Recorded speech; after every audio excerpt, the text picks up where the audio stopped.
ஹே நாங்கள் இன்னைக்கு நம்ம ஜங்கு கூட மினி சீரிஸ் தான் பார்க்க போகிறோம். When you married your best friend because the bride ran away part 3 தான் பார்க்க போகிறோம். ஸோ போன பார்ட் இதோட கம்ப்ளீட் பண்ணியிருந்தேன்னா ஜங்குக்கே வாயனை வந்து அவரோட ஆஃபீஸில் ட்ராப் பண்ணியிருப்பா. வாயனும் இவங்கிட்ட நம்ம இப்போ என்ன சொல்லணும், போயிட்டு வர ஜங்குன்னு சொல்லணும், என்ன சொல்லணும் அப்படின்ட்டு ஒரு மாதிரி முடிச்சிட்டு இருந்திருப்பா. சரி சொல்லலாம் அப்படின்ட்டு ஜங்கு கிட்ட போயிட்டு வரேன்னு சொல்லிட்டு அங்கேருந்து ஓடி இருந்திருப்பா. அதோட இந்த பாட்டை வந்து நான் கம்ப்ளீட் பண்ணியிருந்தேன். So let's continue to the part 3. அம்மாடி சை, இவன்கிட்ட ஒரு வார்த்தை பேசுறதுக்குள்ளே கை காலம் ஏன் எனக்கு இப்படி உதறது? இதுக்கு முன்னால் இப்போ உதறினதே இல்லையே. இப்போ எனக்கு இவ்வளோ பயமாக இருக்குது. ஜம்புக்கு பார்த்தாலே எனக்கு பயமாக இருக்கு. நான் என்ன தான் பண்ணுவேன் அப்படின்ட்டு வான் புலம்பிக்கிட்டே வரும்போது வானோட கொலீக்ஸ்லாம் அப்படி சுற்றி நின்று, ஏ வான் நின்று, இது உனக்கு கல்யாணம் ஆச்சுன்னு கேள்விப்பட்டமே, ஐயோ எங்கே வரைக்கும் பரவிடுச்சா? கைஸ் உங்களுக்குலாம் யார் சொன்னா? அதான் தெரியுமே, வேறு யாரும் இல்லை, ஜிம்மன் தான் சொன்னான். ஆமாம், அந்த தருதல் இங்கே தானே அவளை பார்க்குது.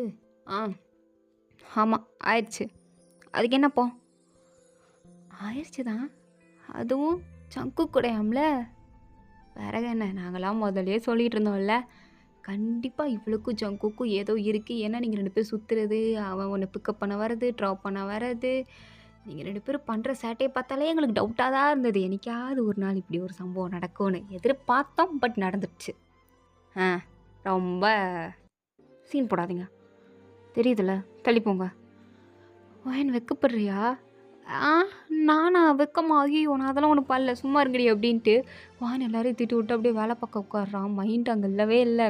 இதில் ஆஃபீஸோட எம்டிலாம் வந்து, வாயன் உனக்கு மேரேஜ் ஆயிடுச்சுன்னு கேள்விப்பட்டேன், 2 நாள் லீவ் எடுத்துக்க வேண்டியதானே, மாயமாக உடனே வந்தேன். இல்லை சார், இருக்கட்டும் சார், நான் வேணா ஹனிமூனுக்கு ஏதாவது உனக்கு ட்ரிப்பு ஏதாவது அரேஞ்ச் பண்ணி தரவா?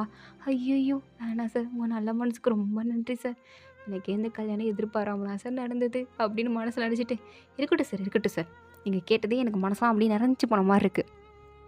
சரிம்மா இந்தாம்மா பொக்கே, உன்னோட வெட்டிங்க்கு கங்க்ராச்சுலேஷன். என்னை கூப்பிடல இருந்தாலும் பரவாயில்ல. ஐயோ சார், எனக்கே வெட்டிங்னு எனக்கு அன்றைக்கி தான் சார் தெரியும், நீங்கள் வேறு சார், விடுங்க சார் அப்படின்ட்டு வாயனும் அப்படியே சொல்லிட்டு உட்கார்றா. அவளுக்கு மண்டையில் அப்படியே பிச்சிக்கிற மாதிரி இருக்குது.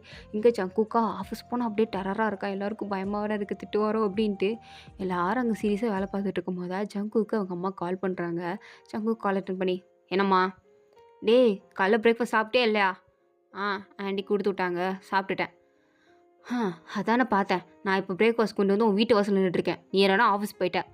நீ லேட்டுமா, லேட்டு. சரி உங்ககிட்ட ஒரு விஷயம் சொல்லணும்னு அப்பா சொன்னார். நான் சொல்லணுமா அவருக்கு? அதாவது உனக்கும் வாயனுக்கும் எதிர்பாராமல் கல்யாணம் நடந்தது. ஸோ அதனால் வானோட வீட்டில் ரிலேட்டிவ்ஸ் யாரும் கூப்பிட்றேன்னு சொல்லி அவங்க அம்மா ஃபீல் பண்ணாங்க. அது மட்டும் இல்லாமல் நாமளும் சடனாக அப்படி நடத்ததால் எல்லோரும் கொஞ்சம் கன்ஃபியூஸில் இருக்காங்க. ஸோ நாளைக்கு ஒரு நைட்டு ரிசப்ஷன் வைக்கலான்னு ஒரு பிளான் இருக்குது. என்னது ரிசப்ஷனா? அதெல்லாம் ஒன்றும் தேவையில்ல, அதெல்லாம் ஒன்றும் பண்ண வேண்டாம். டேய் உன் கல்யாணத்தில் உன் அம்மா வீட்டு சொந்தக்காரங்க எல்லோரும் இருந்தாங்க, ஸோ அதெல்லாம் ஓகே. பட் உன்னோட மேரேஜ் புரியுதா? உனக்கும் எனக்கு தான் மேரேஜ் ஆயிடுச்சு. நம்ம வீட்டு சார்பாக எல்லோரும் இருந்தாங்க, பட் அவங்க வீட்டு சார்பாக அவங்க அம்மா அப்பாவை தவிர யாருமே இல்லை. அது மட்டும் இல்லாமல் வாயின் வீட்டுக்கு ஒரே பொண்ணு. அப்போ அவங்க அம்மா அப்பா காசு இருக்குமா இருக்காதா சொந்தக்காரங்க எல்லாத்தையும் கூப்பிட்டு காட்டணும்னு, பொண்ணு எப்பேற்பட்ட வீட்டுக்கு போயிருக்கான்னு. ஸோ அதை தான் அவங்க அப்பா என்கிட்ட கேட்டாங்க. நானும் சரின்னு சொல்லிட்டேன், அப்பாவும் சரின்னு சொல்லிட்டாரு. கன்ஃபார்ம், அவ்வளோதான். உன் இஷ்டத்துக்கு நீ ஒரு பொண்ணை கூட்டு வரேன்னு சொல்லி கூப்பிட்டு வந்த, அவள் பாதிலே ஓடி போயிட்டா. இப்போ இதை கண்டிப்பாக சொல்லியே தீரணுமா என்ன? டென்ஷனை கலப்பாத. நான் ஒன்றும் கலப்பலடா, சொல்லிட்டேன். உனக்கும் எனக்கும் நாளைக்கு ரிசப்ஷன் இருக்குது. ஒரு நிமிஷம், வான்கிட்ட சொன்னீங்களா? வான்கிட்ட தானே, அவங்க அம்மா சொல்லிக்கிறேன்னு சொல்லிட்டாங்க. நீ எதுவும் ஃபீல் பண்ணாத, உன்னை எதுவும் சொல்ல மாட்டேன். என்னடா என்ன கோவம் ரொம்ப தான் வருது உனக்கு? கல்யாணம் இருக்குது, கொஞ்சம் பொறுப்பாக நடந்துக்கோ அப்படின்ட்டு காலை கட் பண்ணிட்டாங்க. ஜங்குக்கா அப்படியே மண்டையெல்லாம் வெடிக்கிற மாதிரி இருக்குது. இதில் தேங் வர வந்து, நான் மச்சான் புது மாப்பிள்ள காலைல அப்படியே ஃப்ரெஷ்ஷாக வரியே, நைட்டு சம்பவம் போல். மூட்டு போயிரு, நானே காலில் இருக்கேன், காண்டாக்டில் பார்த்தா போயிரு. சுச்சோ, ஆனால் நீ வேறு லெவல் மசாகரோன்னு எதிர்பார்த்த மச்சான், இதை ஒட்டம் எதிர்பார்க்கல. அடி சொருப்பால நான் பிரதிசி ஒழுங்காக ஓடி போயிடுறா. சரி கோப்படாத, புது மாப்பிள்ளைக்கு ரொம்ப தான் கோவம் வருது, கொஞ்சம் அடைக்கி வாசி அப்படின்ட்டு தேங்கும் அங்கேருந்து சொல்லிட்டு போயிட்டான். வானுக்கும் இங்கே ஷிஃப்ட் வந்து ஒரு வழியாக முடிஞ்சு.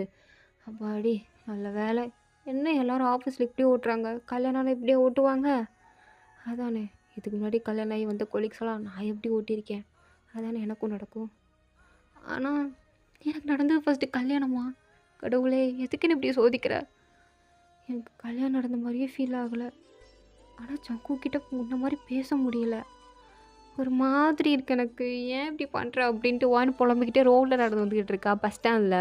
ஸோ கரெக்டாக பஸ் ஸ்டாண்டில் உட்காந்துட்டு இருக்கும்போது தான் வானோட அம்மா கால் பண்ணுறாங்க. வானுமே ஐயோ அம்மா வேறையா? ஆ சொல்லுமா, எங்கடி இருக்க? உனக்கு தான் ஷிஃப்ட்டு முடிஞ்சிருக்குமே, நிறைய வீட்டுக்கு வந்திருப்பே. ஆ பஸ் ஸ்டாண்டில் உட்காந்துருக்கேன், பஸ் இன்னும் வரல, வந்தால் வந்துடுவேன். எதுக்குடி பஸ்ஸுக்கெலாம் வெயிட் பண்ணிகிட்டு இருக்க? மாப்பிள்ளையை கால் பண்ணால் மாப்பிள்ளையே கூப்பிட்டு வந்துடுவாப்புல.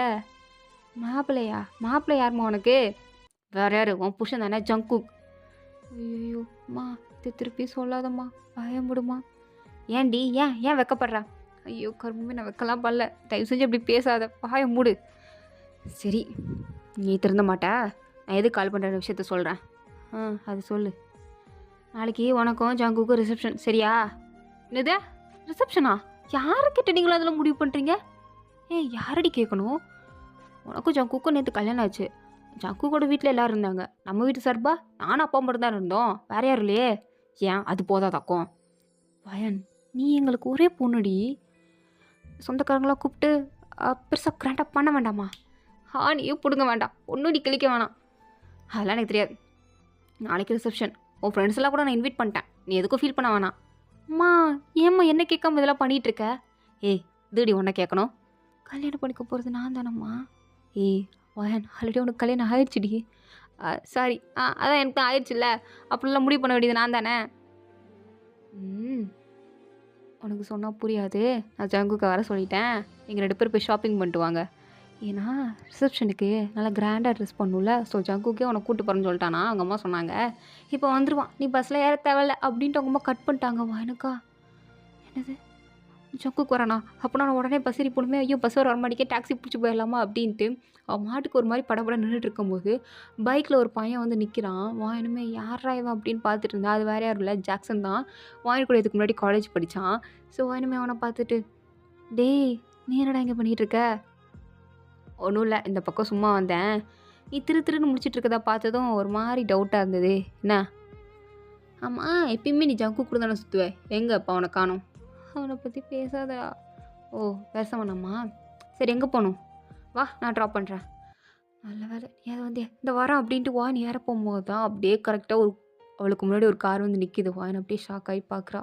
வந்துட்டானா அப்படின்னு மாதிரி பார்த்துட்டு இருக்கும்போது ஜங்குக்கு அப்படியே கீழே இறங்கி வரான். ஒரு மாதிரி கோவத்தில்லாம் வரான். அவன் ஆல்ரெடி பார்த்துருப்பான் ஜாக்சனும் வாயினும் பேசிகிட்டு இருக்கதை. ஸோ ஒரு மாதிரி காண்டாகி தான் வரான். அப்படியே ஜாக்சன் ஜங்குக்கை பார்த்ததும், அதானே வந்துட்டானே ஒரு ட்வின் பிரதர், எப்பயும் 2 பேரும் ஒட்டிட்டு தானே சுற்றுவீங்க, எங்கடா ஒன்று மட்டும் தனியாக சுற்றுதே என்னோட காணோன்னு பார்த்தேன், இந்த வந்துருச்சுல அப்படின்றான். ஜங்குக்கு அவ்வளோ கோவம் வருது. ட்வின் பிரதர்னு சொன்னதும் அப்படியே ஜாக்சன் வாயை பிடிச்சிட்டு, என்னடா மயிறு சொன்ன, என்ன சொன்ன? ஏய் என்னடா ஊரா கொந்தளிக்கிறா? நீ வானோட ட்வின் பிரதர் தானே? அவ்வளோதான் சொல்லிட்டான், அந்த மாதிரி சொல்லாத. ஏன்டா சொல்லக்கூடாது? ஜாக்சன் அந்த மாதிரி சொல்லாத அப்படின்ட்டு அவளும் சொல்கிறா. அவள் பார்க்குறான். எதுக்கு சொல்லக்கூடாது அதை சொல்லுங்கள் ஃபஸ்ட்டு. அப்போ ஜங்குக்கு எதுவுமே பேசாமல் வாயினோட ரிங்கையும் அவனோட ரிங்கையும் காட்டுறான். ரெண்டும் ஒரு மாதிரி சேமாக தானே இருக்கும், வெட்டிங் ரிங். அதை பார்த்துட்டு அப்படியே ஜாக்சன் மாதிரி 2 பேரையும் திருன்னு முடிச்சுட்டு, அப்போ 2 பேரும் கல்யாணம் பண்ணிக்கிட்டீங்களா? நினச்சேன் என்னைக்காவது ஒரு நாள் இப்படி நடக்கும்னு, நடந்துருச்சு. இதில் எனக்கு பெருசாக ஷாக்கிங்கல்ல அப்படின்ட்டு 2 பேரையும் பார்க்குறான். வாயினுக்கா மூஞ்சி எங்கே கொண்டு போய் வச்சுக்கிட்டதுன்னு வேறு தெரில, ஒரு மாதிரி பார்க்குறான். இல்லை ஜங்குக்கு வேற, நான் வரேன்னு உங்கள் அம்மாட்ட சொன்னாங்களா இல்லையா? என்ன ஜங்குக்? நான் வர்றேன்னு உங்கள் அம்மாட்ட சொன்னாங்களா இல்லையா? சொன்னாங்க. அப்புறம் எதுக்கு இவன் கூட ஏறி போகிற? இல்லை அது டைம் ஆயிடுச்சா, அதான். போய் சொல்கிறியா? இல்லை ஜங்கு. எங்க என் கண்ணை பார்த்து சொல்லு, நம்புகிறேன். அது அது ஜங்குக், அது அது லேட். கண்ணை பார்த்து சொல்லுன்னு சொன்னேன். எதுக்கு அங்கே பார்த்துட்ருக்க? மேலே எங்கேயும் பார்க்காத, கண்ணை பார்த்துட்டு சொல்கிறீ, நம்புகிறேன். சாரி ஜங்கு, போய் சொல்லாதண்ணா கேட்குறியா? போய் காரில் ஏறு. ஜங்குக்கு இல்லை அது ரிசப்ஷன்லாம் வேண்டாம், மூட்டு போய் காரில் ஏறுன்னு சொன்னேன். போ. ஜங்குக் ஓடி உயிர் இல்லை அடிச்சிட போகிறேன். போ. இல்லை அது வயன், நான் சொன்னால் கேட்பியா மாட்டியா? போன்னு தானே சொன்னேன், போ. சரி அப்படின்ட்டு வயனை எதுவும் சொல்லாமல் போய் உட்காந்துக்கிட்டா. இருந்தாலும் அவளுக்கு ஒரு மாதிரி கஷ்டமாக இருக்கு. ஏன்னா ஜங்கு கிட்ட போய் சொல்ல மாட்டா. இருந்தாலும் அவங்ககிட்ட இந்த மாதிரி போயெல்லாம் சொல்கிறோமே, எல்லாம் எதால் இந்த கல்யாணத்தால் தானே அப்படின்ட்டு அவளுக்கு ஒரு மாதிரி கஷ்டமாக இருக்குது. ஸோ அப்படியே அமைதியாக உட்காந்துட்ருக்க. இதெல்லாம் ஜாக்சன் பார்த்துட்டு, ஓஹோ, அப்போது வயன் ஒன்றும் ஆசைப்பட்டு கல்யாணம் பண்ணல, கட்டாய கல்யாணம். தெரியுதுடா, தெரியுது. நீ ஸ்கூலில் அவ கூட, அதாவது சாரி காலேஜில் அவ கூட சுற்றும் போதே எனக்கு தெரியும். அவள் உன்னை விட்டுட்டு போயிடுவா, அதுக்கடுத்து நீ இவ்வளோதான் கல்யாணம் படிப்பேன்னு. அதே மாதிரி தான் நடக்குது. ஆனால் ஜங்குக் உன்கிட்ட ஒன்று சொல்லணும்டா. இப்போ நடந்ததை பார்த்தாலே உனக்கு தெரியுது வயனுக்கு உன் மேலே இன்ட்ரெஸ்ட் இல்லைன்னு. ஆனால் வயன் மேலே எனக்கு ஒரு இன்ட்ரெஸ்ட் இருக்குது. பார்த்துக்கலாம், கல்யாணம் தானே இருக்குது, எது நடந்தாலும் பரவாயில்ல. வயனை உங்ககிட்டேருந்து தூக்குறேன் பாரு அப்படின்ட்டு ஒரு மாதிரி சேலஞ்ச் பண்ணுற மாதிரி பேசுகிறான். அப்படியே ஜங்குக் ஒரு மாதிரி தும்புறா பார்த்துட்டு, முடிஞ்சா தூக்கடா பார்க்கலாம். என்கிட்ட இருந்து நீ அவளை தூக்க போறியா? வயனை தூக்குற. இதுக்கு முன்னாடி நான் ஒருத்தையை லவ் பண்ணனே, அவளை நீ தூக்குவேன்னு சொன்னால் கூட ஏதோ ஒரு பயம் வரும். ஒரு தூக்கிடுவானோ அப்படின்ட்டு ஒரு எண்ணம் வரும். ஆனால் நீ வயனை தூக்குறேன்னு சொல்கிற பார்த்தியா? எந்த ஜென்மத்துலேயும் வாயனையும் நீ பிரிக்க முடியாது. நாங்கள் இப்போ நேற்று ஒன்றா இல்லை, சின்ன வயசுலேருந்து விவரம் தெரிய முன்னாடியிலேருந்து நாங்கள் 2 பேரும் ஒன்றா தான் இருக்கோம். எங்கள் அம்மா அப்பாவாலேயே எங்களை பிரிக்க முடியாது, நீ பிரித்து கழிக்க போறியாக்கும், போடாம அப்படின்னு சொல்லிட்டு ஜங்குக் அப்படியே போகிறான். ஜாக்சன் பார்க்குறான். என்ன தான் ஆனாலும் இவன் பேசுகிற பேச்சு இருக்குது பார்த்தியா? எவ்வளோதான் அவன் மேலே கோவம் இருந்தாலும் என்ன தான் இருந்தாலும் அவளை விட்டு கொடுக்காம இருக்காயா? இதாலேயே எனக்கு என்னமோ தெரில, அந்த வாயன் மேலே ஒரு கண்ணாவே இருக்குது அப்படின்ட்டு அவன் இன்னும் வாயனை ஒரு மாதிரி பார்க்க. இதில் போகும்போது வாயனை அவனுக்கு டாட்டா வேற போடுறா. ஜங்குக் பார்த்துட்டு, ஏய் எதுக்கிட்டே அவனுக்கு டாட்டா போட்ட? டேய் நம்ம ஃப்ரெண்டு தானே, அதான் டாட்டா போட்டேன். ஃப்ரெண்டுனா போட்டுருவேன் நீ பாட்டுக்க. ஆ ஏன் ஜங்குக் ஏன் கத்துறப்போ? அப்படி தாண்டி கத்துவேன். நீ எதுக்குப்பா அவனுக்கு பாய் சொன்ன? எனக்கு பிடிக்கல. எனக்கு பிடிக்கலனா எனக்கு பிடிக்கல, நீ பண்ணக்கூடாது. ஏன்? ஏன்னா நீ பொண்டாட்டி, சரியா? முட்டு உட்காரு அப்படின்ட்டு சொல்லிட்டு போகிறான். எனக்கு ஒரு மாதிரி ஷாக்கிங்காக ஆயிடுச்சு. ஏன்னா ஃபர்ஸ்ட் டைம் ஜங்குக் வேலை கேட்குறா நீ என் பொண்டாட்டி அப்படின்னு சொல்கிறத. எனக்கு ஒரு மாதிரி பைத்தியம் பிடிச்ச மாதிரி இருக்குது. அவனே ஒரு மாதிரி பார்த்துட்ருக்க. ஜங்குக்கும் புரியுது. இப்போ நம்ம என்ன சொல்லிட்டோம், பொண்டாட்டி தானே சொல்லணும், அதுக்கு எதுக்கு இவ்வளோ ஷாக்காகி பார்க்குறான் அப்படின்ற மாதிரி தான் அவனும் பார்த்துட்டு வண்டி எடுத்து நேராக அப்படியே ஒரு மாலில் தான் வண்டி நிப்பாட்டுறான். வண்டி இன்னுமே அந்த ஷாக்லேருந்து வெளில வரலே, அப்படியே பிரபு பிடிச்ச மாதிரி உட்காந்துருக்கான். அவனே காரை விட்டு வெளில வந்து இறங்கி இவ்வளோ டோரையும் ஓப்பன் பண்ணி விட்டு, வெளில வரியா இல்லையா? ஆ என்ன ஜங்குக்? ம் என்ன காது கேட்கலையா? சூடாயிருச்சா? இல்லை கேட்குது. வெளில வா. இதோ வர அப்படின்ட்டு விழுக போகிறா. ஜங்குக் அப்படியே கைத்தாங்களாம் பிடிக்கிறான். வான்னு அப்படியே அவனை ஒரு மாதிரி பார்க்குறான். அவனும் என்னடி பார்த்து வா வா அப்படின்ட்டு அவளோட பேக்கை இவன் எடுத்துகிட்டு அவளை உள்ளே கூப்பிட்டு வரான். ஸோ அவங்க உள்ளே வந்ததும் வரவேப்பில் கொஞ்சம் பலமாக தான் இருக்குது. அப்படியே வாயனுக்கு வந்து அந்தந்த ட்ரெஸ்ஸாக காமிச்சிட்டு இருக்காங்க. வாயனுக்கு வந்து அந்த ட்ரெஸ்ஸுலலாம் இன்ட்ரெஸ்ட் இல்லை. ஜங்குக் நீ என் பொண்டாட்டிடி அப்படின்னு சொன்னான்ல, அந்த வார்த்தை தான் நீ என் பொண்டாட்டி அப்படின்ட்டு திரும்ப திரும்ப அவன் மண்டைக்குள்ளே ஓடிட்டே இருக்குது. அந்த ட்ரெஸ்ஸு கலெக்ஷன் எதுவுமே அவளுக்கு சுத்தமாக பிடிக்கிற மாதிரியும் இல்லை, அதை பார்க்குற மாதிரியும் இல்லை. அந்த முள்ளையாக வெள்ளை அவள் பாட்டுக்கு நின்றுட்டுருக்கா. அந்த எடுத்து காமிக்கிற அந்த சேல்ஸ் கேர்ள் தான், மேம் இதோட நான் உங்களுக்கு எல்லா கலெக்ஷன்ஸையும் காட்டிட்டேன், ஆனால் நீங்கள் என்ன இப்படியே நின்றுட்டுருக்கீங்க, ஒன்றுமே பிடிக்கலன்னு சொல்கிறீங்க, நான் எப்படி தான் மேம் காட்டட்டும், நீங்களே ஒரு மாடல் சொல்லுங்கள், அந்த மாதிரி காட்டுறேன் அப்படின்னு சொல்லிட்டு இருக்கும்போது அவளா எனக்கு எதுவுமே தெரியாதே, ஏதாவது ஒன்று எடுங்க. மேம் என்ன மேம் சொல்கிறீங்க? ஐயோ நான் என்னத்த சொல்லுவேன், என் மண்டையே இங்கே இல்லையே, ஐயோ கடவுளே. ஏதாவது சம்திங் எதுனாலும் ஓகே தான், ஏதாவது எடுங்க. சார் மேம் பாருங்கள் என்ன சொல்கிறாங்கன்னு. அவள் அப்படி தான் சொல்லுவா. நான் இந்த மாடல்லாம் சொல்கிறேன், நீங்கள் பேம்ப்ளெட் வச்சுருப்பீங்களா அது கொடுங்க, அதுலேருந்து ஒரு 4 மாடல் சொல்கிறேன். ஸோ அந்த மாடலில் கொஞ்சம் வெரைட்டியாக காமிங்க. ஓகே சார் அப்படின்ட்டு ஜங்குக்கு ஒரு 4 ட்ரெஸ் சொல்கிறான். அதுலேருந்து ஒரு 4 ட்ரெஸ் எடுத்து காமிக்கிறாங்க. அதில் ஜங்குக்கு வந்து அந்த ரெட் கலரும் ப்ளூ கலரும் பிடிச்சிருக்கு. ஆல்ரெடி பார்த்துட்டு வாங்கிக்கிட்டேன். ஏய் இது நல்லா இருக்குல்லடி. எது ஜங்குக்? கண்ணில் என்ன மஞ்சக்காமலையா? கண்ணு தெரியாதா? எல்லாம் தெரியும். அப்புறம் என்ன? அதான் ப்ளூ ரெட்டுன்னு சொல்கிறேன்ல. அங்கே அந்த 2 கலர் தானே இருக்குது. அது 2ல் எது நல்லாயிருக்கு? 2மே நல்லா தான் ஜங்குக் இருக்குது. 2மே நல்லாயிருக்கா? 2மே நல்லாயிருக்கு. அப்போ அந்த 2யும் பேக் பண்ணிடுங்க. 2மே வா? 2மே எதுக்கு? 1 போதும்ல. நீ தானே சொன்ன 2ம் நல்லாயிருக்குன்னு. அப்போ 2யும் எடுத்துக்கோ. உனக்கு பிடிச்சிருக்குல, அப்புறம் என்ன? 2த்தையும் வாங்கிக்கலாம். இல்லை, 1 போதும். அந்த 2 போதும். இன்னொன்று ப்ளூ வேணாம். 2மே இருக்கட்டும். எனக்கு பிடிச்சிருக்கு. நான் வாங்கி கொடுக்குறேன், வச்சுக்கோ. நீ வாங்கி கொடுக்குறியா? ஆமாண்டி, நான் தாண்டி வாங்கி கொடுக்குறேன், வச்சுக்கோ அப்படின்றான். அவளுக்கு ஐயோ இவன் ஏன் இப்படிலாம் பண்ணுறான், எனக்கு ஒரு மாதிரி இருக்கே அப்படின்னு தான் நின்றுட்டுருக்கா.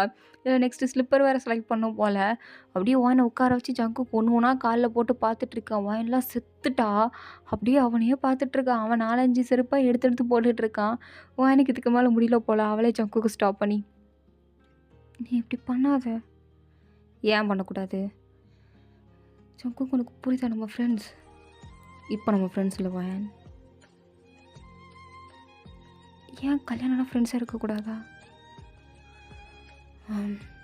சரி, இப்போ என்ன தாண்டி நீ சொல்ல வர? இப்படி பண்ணாத, எனக்கு ஒரு மாதிரி இருக்குது. நீ என்கிட்ட ஏதோ புதுசாக நடந்துக்கிற மாதிரி இருக்குது. நீ பழைய ஜங்குக் மாதிரி எனக்கு தெரியல. நீ தான் பழைய வாயின் மாதிரி தெரில. பழைய வாயின் என்கிட்ட இப்போ பாரு பேசிகிட்டே இருப்பா. ஆனால் நீ ஏதாவது சொன்னால் தான் ரிப்ளையே கொடுக்குற. அதுவும் 10 நிமிஷம் யோசித்து இழுத்து தான் சொல்கிற. அதுதாண்டி எனக்கு புதுசாக இருக்குது. எனக்கு டைம் எடுக்கும் ஜங்குக், நான் நார்மல் ஆகிறதுக்கு. அதை நீ ஏன் புரிஞ்சிக்கல? நீ இப்போல்லாம் என்கிட்ட அட்வான்டேஜ் எடுத்துக்காத. ஏன்னா என்னால் என்னை கண்ட்ரோல் பண்ண முடியல. உனக்கு நான் சொல்கிறது புரியுதா? நான் நான் அவுட் ஆஃப் ஸ்டேஜில் இருக்கேன். நீ பண்ணுறதெல்லாம் பார்த்தா எனக்கு ஒரு மாதிரி கில்ட்டாக இருக்குது. ஏன்னா என்னால் தான் உனக்கு இந்த நிலமைன்னு.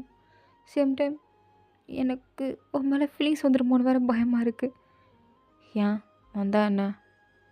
என் மேலே ஃபீலிங்ஸ் வந்தால் என்ன? நான் என்ன அந்த அளவுக்கு என்ன கெட்ட பையனா? இல்லை, இதுக்கு முன்னாடி நம்ம ஒன்றும் ஃப்ரெண்ட்ஸாக தானே இருந்தோம்.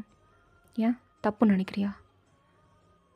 தெரியல, ஆனால் எனக்கு உன் மேலே ஃபீலிங்ஸ் வந்துடுமோன்னு பயமாக இருக்குது. அப்போது வர மாதிரி இருக்கா அப்படின்னு கேட்குறான். அவளுமே எதுவுமே சொல்லாமல் ஆமான்னு சொல்லவா இப்போ இல்லைன்னு சொல்லவா அப்படின்ற மாதிரி ஒரு மாதிரி அப்படியே தலையை குடிச்சிட்டு உட்கார்றா. அவளால் சுத்தமாக முடியல. அங்கேருந்து குடுக்குடுன்னு எழுந்துச்சி ஓடிட்டா. பேக் எடுத்து அப்பாட்டு ஓடிட்டுருக்கா. ஜங்குக் பின்னாடியே ஓடுறான். ஸோ இதோட இந்த பார்ட் வந்து கம்ப்ளீட் ஆகுது. தேங்க்யூ ஃபார் வாட்சிங். எனக்கு உங்களுக்கு பிடிச்சிருந்தா லைக் பண்ணுங்கள். அண்ட் ப்ளீஸ் மறந்துடாமல் எல்லோரும் சப்ஸ்கிரைப் பண்ணுங்கள். ஓகேவா? லேட்டா bye. See you later. Bye.